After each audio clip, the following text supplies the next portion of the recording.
10대의 어린 나이에 유럽 무대에 진출하는 한국 선수들의 사례가 늘어나고 있습니다. 잉글랜드 챔피언십 스토크시티 입단 1년 만에 올해의 선수로 뽑혔고 또 풀럼에 관심을 받고 있는 배준호 선수, K리그 데뷔 시즌에 18세의 나이로 토트넘 허스퍼와 계약한 양민혁 선수는 K리그에서 막 빛을 보기 시작한 시점에 유럽 무대로 향했는데요. 게다가 한국 유소년 축구계에서는 양민혁 선수보다도 더 큰 재능을 가졌다라는 평가를 받았던 대전 하나시티즌의 윤도영 선수 역시 프리미어리그를 비롯한 유럽 팀들의 관심을 받고 있고 최근 17세의 나이로 대전과 프로 계약을 맺었습니다. 이렇게 K리그가 최근에 잇따라서 뛰어난 어린 재능들을 배출하고 있는 비결이 무엇인지, 대체 무슨 일이 있었던 것인지 K리그 현장에서 활동한 영국 유학파 지도자 김주표 코치에게 직접 들어보도록 하겠습니다.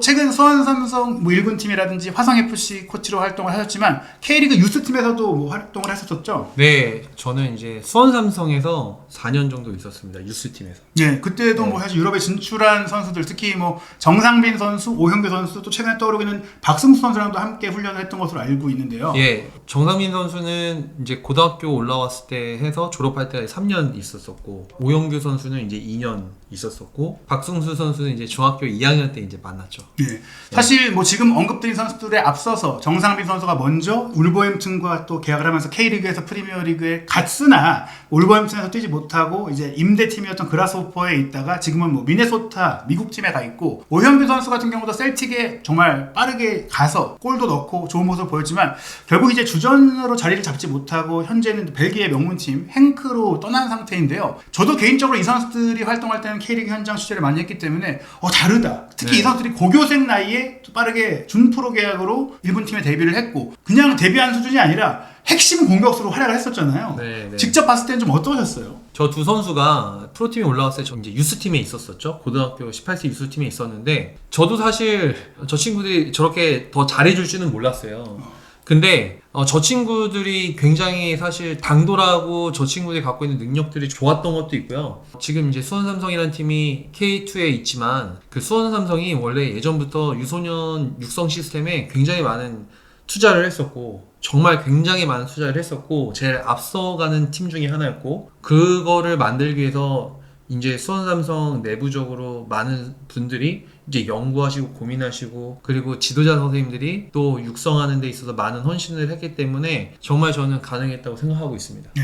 선수들의 특성은 좀 어떤 차이점도 있었나요? 다른 선수들과 좀 달랐기 때문에, 이런 것도 있었기 때문에, 사실은 이전에도 유망주도 있었지만 고교생 신분으로 K리그에 데뷔하는 것도 쉽지 않았고, 데뷔를 했다고 하더라도 결국에는 뛰다가 한계를 느끼고 주전 경쟁에서 좀 밀리는 경우들이 있었는데, 이 선수들은 바로 주전이 된 것을 넘어서 국가대표까지 선발이 됐고 결국 유럽까지 갔잖아요. 일단 저 두 선수들이 저 때 바로 두각을 나타낸다고 해서 이제 25살, 26살 커리어 하이일 때 제일 높은 위치에 갈 거라고 저희는 얘기는 할 수는 없어요. 근데 어린 선수가 성인 레벨에 빨리 본인을 선보이려면은 갖고 있는 그 캐릭터는 좀 다르긴 하더라고요. 왜냐면 오영규란 선수도 자기 그 생각이 되게 명확했던 선수고, 정상빈 선수도 어렸을 때부터 자기 생각이 굉장히 명확했었고 당돌했던 친구들이었어요. 그러니까 아무래도 성인 레벨 올라가는 데 있어서 그 어려움이 없었었고, 그리고 저 두 선수는 또 운도 굉장히 좋았던 게, 오영규 선수는 지금 이임생 감독님이 수원삼성 계셨을 때, 감독님 계셨을 때 고등학교 2학년, 그때 당시에는 더 일반적이지 않은 선택이었어요. 고등학교 2학년 친구를 프로 동계훈련에 데리고 갔었으니까 그 일반적이지 않은 선택을 해주신 부분에 있어서는 오영규라는 선수가 좀 혜택을 받은 건 사실이고, 정상빈 선수는 박건하 감독님이 수원삼성 감독님이실 때 이제 준용을 했었죠. 그것도 일반적이지 않은 선택이었죠. 저 때는 불과 3년 전까지만 하더라도 이런 지금 분위기가 아니었거든요. 사실 저도 놀랐던 게, 이 선수들이 딱 등장했을 때 새로운 시대가 열렸구나. 이제는 고교생 나이, 우리도 유럽이나 남미처럼 10대의 나이에 K리그 경기에서 주전으로 뛸 수 있는 선수가 나왔구나. 그리고 그 기대감에 부응하듯이 유럽으로 갔는데, 이 선수들이 유럽에서 지금 아직 커리어가 끝난 건 아니지만 좀 어려움을 겪었던 것, 좀 일각에서 그런 얘기도 있잖아요. 좀 일찍 간 게 아닐까, 혹은 현지에서의 생활에 좀 어려움이 있지 않았을까, 많은 얘기들이 있는데 좀 어떤 면들이 좀 아쉬웠다고 좀 개인적으로 생각하시나요? 자세히 알지는 못하지만 일단 제일 큰 거는 그 유럽 가서 낯선 환경에서 축구를 하고 낯선 지도자들이랑 나름대로 낯선 선수들이랑 경쟁을 하는 데 있어서 그런 운동장 외적인 게 굉장히 클 거라고 보거든요. 개인적으로 가끔 연락을 하는 선수들이기도 한데, 보면은 운동장에서의 어떤 축구적인 문제는 그렇게 크진 않은 것 같아요. 오히려 본인을 감독이 팀에 있는 감독이 믿어주냐, 그리고 이 본인을 어떤 구단의 플랜 그 안에 있어서 이 감독이 있는 동안에 플랜에 들어오느냐, 그런 이해관계에 있느냐, 이런 것도 사실 굉장히 중요하거든요. 근데 저 두 선수들은 능력이 있는 선수들인데 그런 부분이 조금만 더 운이 따라주고 본인 스스로도 한다면 충분히 좋은 기회 또 오리라고 좀 생각합니다. 저도 뭐 사실 생각해보면 이 선수들의 개별적인 경기력과 능력은 분명히 출중했고 남달랐거든요. 네. 정상미 선수 같은 경우에는 그라스호퍼에서 제가 개인적으로 알기에는 구단 내부적인 조금 문제들도 있었고 네. 또 불운한 부상이 있기도 했었고 네. 개인적으로 현지 생활에서 좀 어려움을 겪은 것들이 많이 겹쳤던 것 속에서 또 디렉터도 바뀌고 사실 이런 네. 부분도 중요하거든요. 네. 또 저는 개인적으로 오영규 선수는 어떻게 보면 포스테코그루 감독이 네. 있는 때 영입을 했는데 네, 맞습니다. 브렌던 로저스 감독이 와서 물론 뭐 로저스 감독이 와서 한국 선수들을 뭐 배제하고 이런 건 아니지만 네. 그래도 좀 본인이 영입한 선수도 아니고 네. 방향성이 좀 맞습니다. 다른 면도 영향을 미치지 않았을까. 네, 그래서 사실 이제 유럽에 갔을 때 이제 한번 이제 얘기를 이제 나눠봤는데 전혀 축구적으로 문제는 없어요. 그리고 생활하는 데 있어서도 굉장히 잘 적응하고 있었고, 근데 기자님께서 말씀해주신 것처럼 포스테코글루 감독이 이제 토트넘을 가고 나서 이제 새로운 감독님 안에 플랜에 들어가는 데 있어서 에너지가 굉장히 이제 많이 쓰이는 거죠.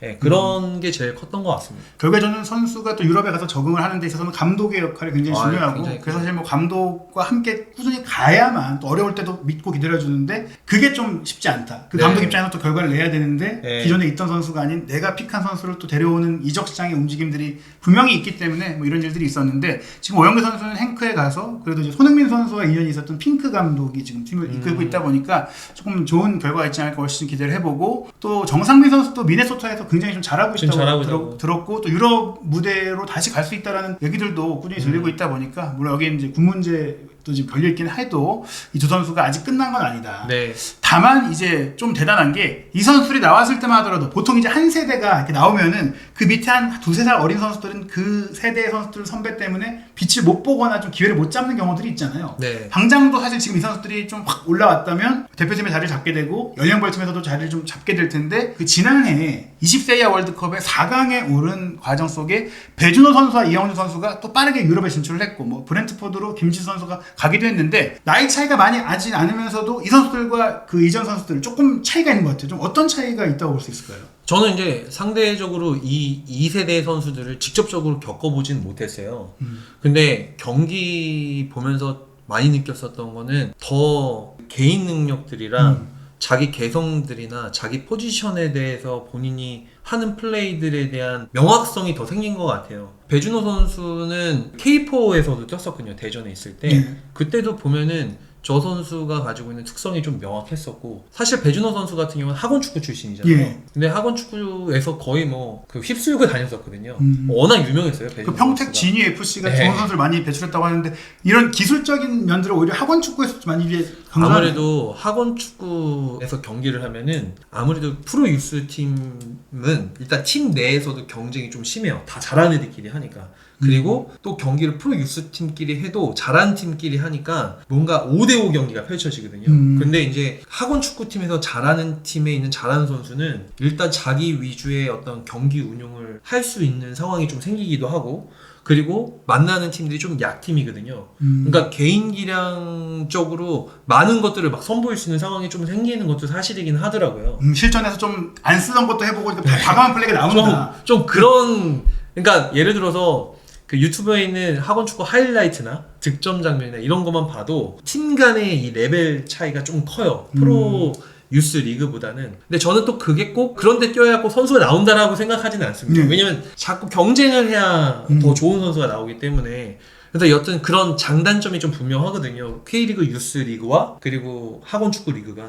근데 저는 이 얘기를 들어보니까 분명히 우리가 유럽에 진출한 이유가 뭐 예를 들어서 K리그에서 씹어 먹고 있는 선수가 더 한 단계 올라가려면 더 큰 리그 가서 경쟁을 해야 되잖아요. 근데 이제 이 관점에서 보면은 유럽 같은 경우는 유스 리그가 워낙에 유스팀이 많다 보니까 지역별로 세분화되어 있어서 그 지역 안에는 말씀하신 5대5 게임을 하는 팀도 있고 또 명확하게 약한 팀도 있어서 공통적으로 경험해보면서 이제 올라갈 수가 있는데 좀 한국 같은 경우에 K리그 산하팀 자체는 좀 제한적인 숫자가 있고 그 팀들끼리 경기를 하면 좀 말씀하신 조금 팀적인 플레이밖에 못하게 되기 때문에 이런 개인적인 플레이를 배울 수 있는 또 실전에서 경험할 수 있는 게 한정적이다 보니까 우리 축구 유스 시스템 전반의 저변 문제가 좀 선수들의 육성에도 좀 영향을 미치는 게 아닌가. 이게 되게 굉장히 복잡한 문제긴 한데 기자님 말씀하신 것처럼 좀 어린 선수들이 다양한 본인 동나이대나 혹은 본인 나이대의 레벨에 좀 다양한 선수들과 겨뤄보고 그러면서 차근차근히 제일 좋은 레벨에 있는 팀들끼리 계속 전반적으로 경쟁할 수 있는 환경이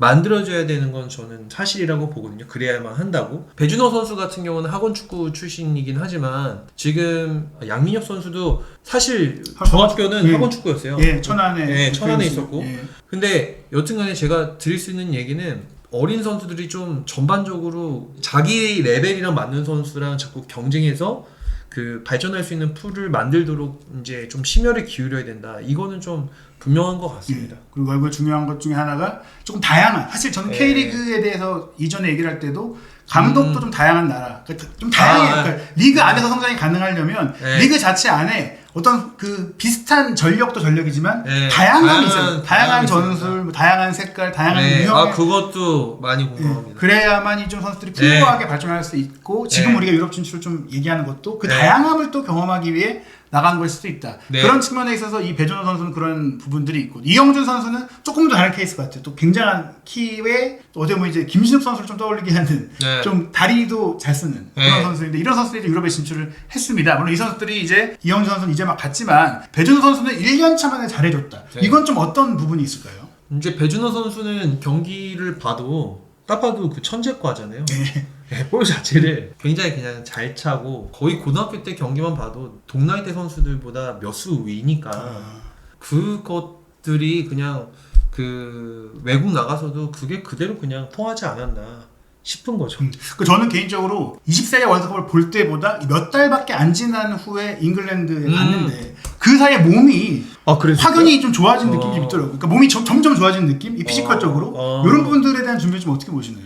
선수 개인적으로 어떤 노력을 했는지는 모르겠는데 좀 명확한 건 뭐냐면 영국 같은 경우는 팀 내에서도 그런 웨이트 트레이닝이나 이런 걸 많이 해요. 많이 하는 분위기가 만들어져 있고. 근데 또 스페인은 또 어떤 데 보면은 좀 그렇게 많이 안 하고 막 이러거든요. 그러니까 또 영국이 워낙 특히 챔피언십이잖아요. 그 배준호 선수가 뛰었던 또 리그가 그 챔피언십 경기 이제 보신 분들도 계시겠지만 굉장히 그 다이내믹하고 굉장히 직선적이고 전투적인 게임을 하거든요. 그러니까 본인이 아마 그런 거에서 좀 준비하지 않았을까. 그게 되게 여러 가지 잘 맞물린 것 같아요.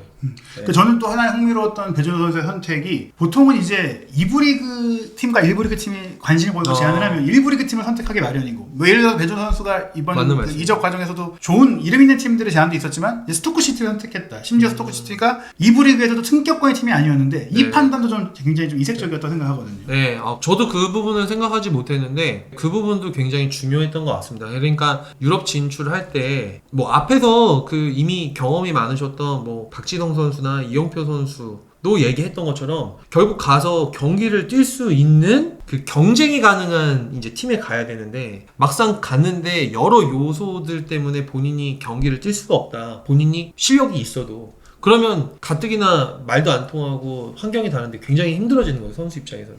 네.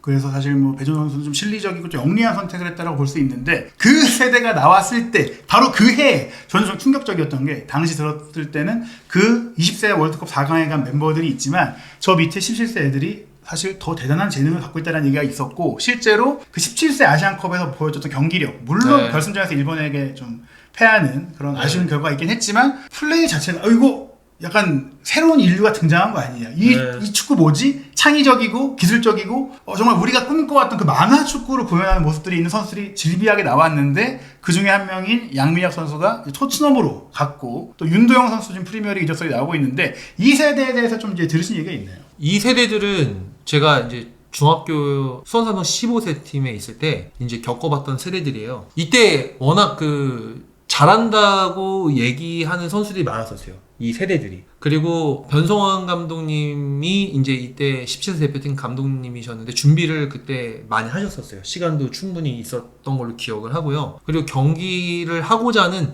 방향이 굉장히 좀 명확했었던 팀이거든요. 그 17세 팀이. 그래서 일단 탤런트들이 되게 많았다는 얘기를 굉장히 많이 들었고, 그리고 좀 대표팀에서도 하고자 하는 방향, 그러니까 17세 대표팀은 이런 축구를 할 거다라는 방향이 명확했었고, 그러다 보니까 전국에서 좋은 선수들이 있는데 특히 우리가 이 대표팀이 하고자 하는 방향에 맞는 선수들이 뭐냐, 이 선택하는 것들도 좋았던 것 같아요. 왜냐면 17세 대표팀이 하고자 하는 게 있으면 그거에 맞는 선수를 이제 대표팀으로 소집을 하면 되니까 그런 게 맞물려 있지 않았나 생각을 합니다. 그러니까 앞서 말씀드렸을 때 저는 정상빈 선수와 오형규 선수가 딱 등장했을 때는 고교생의 나이인데 피지컬이 괜찮네, 밀리지 않네, 힘이 좋네, 이런 네. 느낌이었다. 예전에는 어린 신인 선수들이 K리그에 왔을 때 가장 힘들었던 게 그 힘적인 부분이었거든요. 네. 근데 지금 2세대의 선수들을 보고 느꼈을 때는 뭐 배준호 선수가 좀 그 과도기적인 선수라고 한다면은 뭐 힘과 기술을 어느 정도 겸비했으니까 이 양민혁, 윤도영 선수는 정말 기술이 뛰어나다. 기술적인 수준이 어떻게 보면 우리가 이제 유럽이나 남미 선수들에게 거의 꿀리지 않는 수준의 기술이 나왔다. 네. 이렇게 느껴지는데 어떻게 보세요? 지금 경기력을 보면은 뭐 진짜 그에 못지 않죠. 뭐 이번에 토트넘 이제 내한 경기 해가지고 하는데도 경기력들이나 뭐 순간적으로 하는 솔로 플레이나 이런 수준들이 높잖아요. 그리고 저 양민혁 선수 같은 경우는 지금 사실 K리그에서도 제일 지금 레벨이 뛰어난 선수니까 사실 그런 것도 있어요. 그러니까 저도 이제 수원 프로팀에서도 그렇고 화성에서도 그렇고 또 다른 포천이라고 시민구단에 있을 때도 느낀 거지만 어린 선수들이 개인 능력이 어느 정도 그 20살, 19살 되면 개인 능력이 어느 정도 완성이 되거든요. 자기가 하고자 하는 플레이가. 근데 어린 선수들의 문제는 뭐냐면 기복이 심해요. 나이가 먹으면 먹을수록 경험이 쌓이면서 기복이 점점 줄어들거든요. 안정적이고. 근데 어린 선수들은 재능이 있어도 이 기복이 좀 있거든요. 왜냐면 아직 프로 무대가 좀 낯설고 프로 무대는 이기 위해서 상대적으로 유스 레벨보다 수단과 방법을 가리지 않잖아요. 그러니까 여기서 흔들면서 기복이 이제 있는데 저는 많이 깜짝 놀라는 건 개인 기량이 막 대단하다기보다는 본인이 갖고 있는 능력을 상대적으로 흔들림 없이 계속 선수들이 보여주니까 특히 양민혁 선수는 그게 좀 놀라운 거죠. 그러니까 개인적으로는 굉장히 궁금하죠. 지도해보고 싶기도 하고.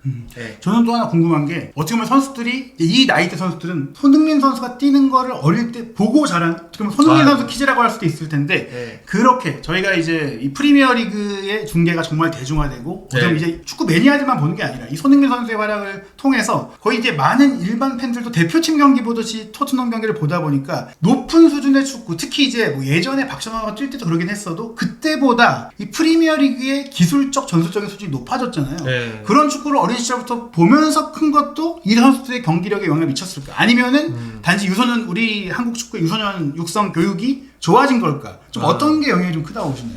저는 제 얘기는 저는 어떻게 보면 주관이인데요. 한국의 유소년 육성하는 시스템이 굉장히 좋아진 건 사실이에요. 리그 자체가 생겼잖아요. 리그 제도가. 근데 사실 저 세대 때도 그랬고 그 앞 세대는 저희는 리그 경기가 없었어요. 유소년 때. 다 토너먼트, 그러니까 대회 나가지고 했던 경기라 이제 리그가 없었는데 이 리그 시스템을 지금 그래도 굉장히 잘 만들어놨고 K리그 특히 유스 부서에서 그리고 예전보다 많은 지도자들이 전술이나 유럽에서 나오는 여러 정보들을 좀 학습하려고 하는 그런 니즈도 좀 예전보다 굉장히 커진 것도 사실이고 선수들도 접하는 정보가 예전보다 유튜브나 이런 것들이 활성화되면서 높아진 것도 사실이에요. 왜냐면 요즘에 특히 선수들이 그 생각이 되게 높아졌어요.